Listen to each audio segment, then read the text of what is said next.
Chrissy, while we're talking about revocable living trusts, let's go ahead and give another example of where they are sometimes used, and that is if you have spendthrift children. They're adults, Right. but they're spendthrifts.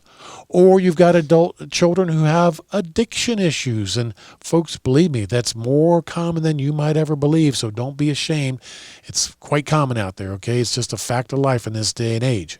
Exactly. And we want to help those families because a trust is a tool that can absolutely help the entire family.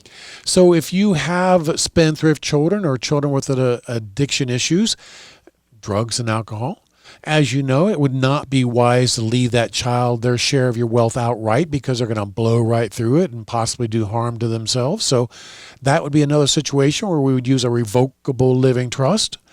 Their share would stay in your trust to be managed by whoever you choose, your successor trustee, brother, sister, friend, neighbor, trusted advisor to be the trustee. And then they would dole that money out to your spendthrift child or child with addiction over a number of years, possibly over the rest of their lifetime. Exactly.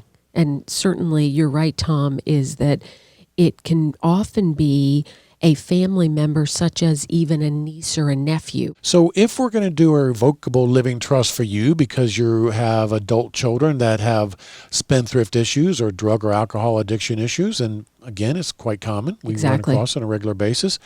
In that situation, your successor trustee does not have to give the money directly to your adult child. Your successor trustee can pay money directly to pay their rent, keep a roof over their head, pay their cell phone so they can continue to be in communication, give them a weekly allowance so they can go down and buy groceries, pay their electric bill directly. So all the things that might be done to keep your child safe, but still keep them roof over their head and electric on and a mobile phone. Absolutely. And Tom, I think that's a great point